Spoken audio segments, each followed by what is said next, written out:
This is Kevin Mayo. Let's drink some beer.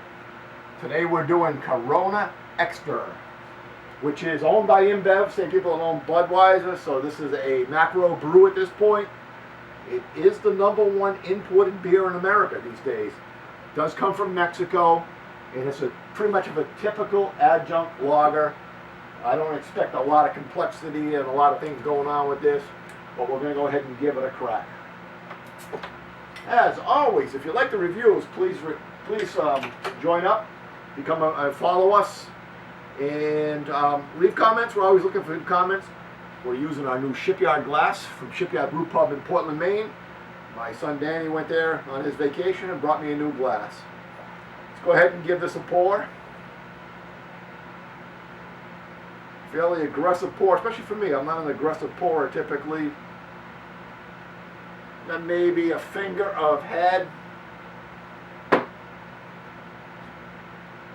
Pale yellow, just as clear, not a lot of carbonation, bright white head. Where have we heard that before? Oh, Budweiser, Miller, any of those adjunct lagers. Let's go ahead and do the aroma test.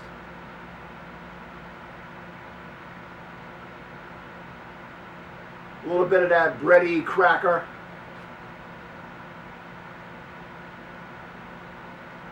Just a we're talking just a hint of the hop, a little, I don't even want to say citrus, but just a hint of something coming through.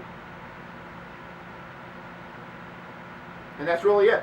Again, lagers aren't as complex as a lot of the other beers that we like to drink, so you don't expect to find a lot. They are the most popular beer in the world. Let's go ahead and give it a taste.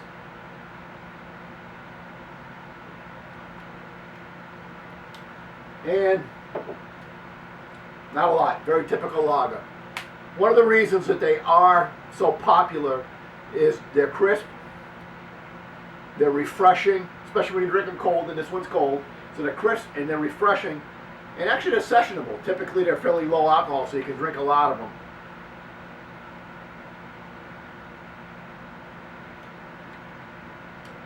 Got that fizzy, sharp in the back of your throat taste.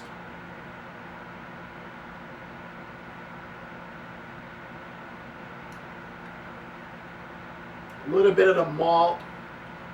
Not a lot. Just a little bit of actually I guess probably bread is the closest thing in the back of your throat.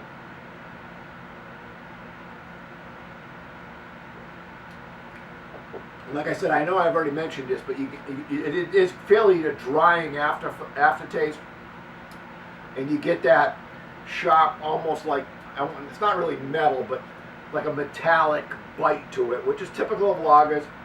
And then there's just the slightest hint of bitter at the end. One of the problems I always have with Corona is very typically they're skunked. That clear glass bottle obviously doesn't hold the beer. This one's not bad. It's not skunked at all.